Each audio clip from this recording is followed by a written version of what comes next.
All right, let's get right into it. Today, we're going to break down a really simple, but honestly, a life-changing mental tool. It's all about helping you handle stress, frustration, and, that voice in your head that just will not stop overthinking everything. You know the feeling, right? We've all been there. Some tiny little thing goes wrong, a weird comment from a coworker, someone cutting you off in traffic, and boom. Suddenly, that one little thing just hijacks your entire day and you can't stop replaying it. But what if you could actually learn to stop that spiral in its track? So, to really get what I'm talking about, let me paint you a picture from this story. A guy is on a crowded train. He's tired, he just wants to get home. Out of nowhere, another man sits down, kicks him under the table, and then just flops his newspaper right over his laptop screen. What's the immediate reaction? Just pure instant anger. And this is what's going on inside his head, right? His brain is just flooded with stress chemicals. It's not even about a newspaper anymore. Oh no. This is a battle. It's a fight for dominance. That's his survival instinct kicking in, seeing this as a direct threat that he's got to meet head on. So what does he do? He pushes back with his feet, shoves the newspaper. And for a split second, there's this flash of, yeah, that'll show him. But it's gone in an instant, and it's replaced with even more anxiety. The conflict is getting worse, the stress is through the roof, and the whole situation is just spiraling, all because of this super narrow, reactive mindset. So, this whole state of mind, this reactive, anxious spiral, it actually has a name. It's called the zoom-in trap. This is what happens when our mental camera lens gets shoved right up against a problem. You're so close to it you can't see anything else. No context, no other possibilities. Your brain just flips into full-on drama mode. And look, this isn't some personal flaw. It's just what our brains do. We're wired to spot threats, and when we find one, we lock on tight. So this is really the whole game right here. Understanding the difference between these two states. When you're zoomed in, you feel trapped. You're just reacting on instinct, and your view of the world is tiny. But when you're zoomed out, everything changes. You feel clear. You're not reacting, you're responding. And you can finally see the bigger picture. So how do you actually do it? How do you get from that tangled, reactive mess to that clear, open path? Well, the key is to start thinking of your mind like a camera that you and only you can control. And that brings us right to the heart of it, the zoom-out mindset. It's really just the skill of deliberately pulling that mental camera back. You're not trying to ignore the problem or pretend it doesn't exist.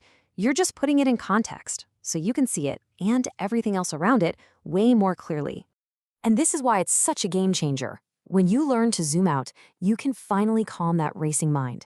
You can start to question those limiting beliefs that hold you back. You can get a real handle on your emotions. It's all about seeing more of reality, not less. And that gives you so much more power and so many more options. Okay, so that all sounds pretty good, right? But how do you actually start practicing this? Well, it all begins with understanding one really fundamental principle. I love this quote. It's so simple, but so profound. The idea is that our mental map, our beliefs, our expectations, our whole idea of how things should be, that's not reality. It's just our little drawing of it. And the zoom-in trap happens the moment we forget that. And here's where we get into trouble. We get so frustrated when the world, the territory, doesn't match our map. We get angry that the guy on the train wasn't as polite as our map said he should be. Instead of just updating the map, we get mad at the territory. And clinging to an old, outdated map is basically a guaranteed way to stay stuck. Now, have a look at some of these examples. I bet at least one of these is going to feel familiar. That thought, this one mistake ruins everything. That's such a narrow view of time, right? Or, they didn't text back. They must hate me. That's taking one tiny little piece of data and building this massive dramatic story around it. Just starting to notice these patterns in your own head is a huge first step. All right, enough theory. Let's talk about a really practical tool, something you can start using literally today to help you create that space and start zooming out. I absolutely love this little wordplay. It shifts the whole meaning. It's not about blame or duty. It's about recognizing that you have the ability to respond. You have a choice. No matter what happens to you, you have a say in how you act. It moves you from being a victim of your circumstances to the person in charge. And this idea is captured so perfectly in this famous quote from Viktor Frankl. Something happens, that's the stimulus. And then you act, that's the response.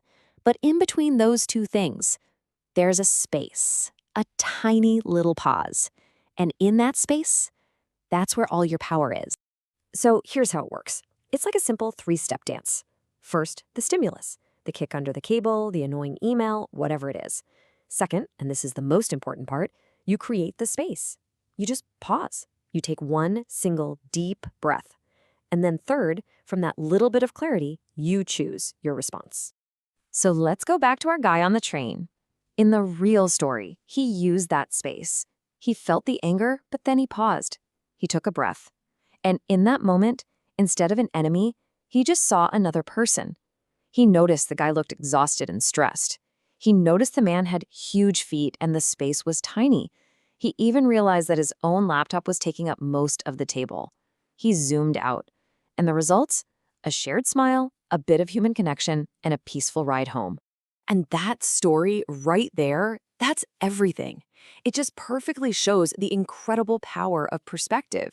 It's our ability to change our reality, not by changing what happens to us, but by changing how we decide to see it. At the end of the day, that's what this is all about. It's about taking back control. When you're stuck in that zoom-in trap, you're just a passenger, getting tossed around by every little wave. But when you learn to zoom out, you get to be the navigator. You can't control the storm, but you can absolutely choose how to set your sails. So that's really the question to leave you with. That space between what happens and how you respond, it's always there. It might feel impossibly small at first, but with practice, you can make it bigger. The only question left is, how will you use it?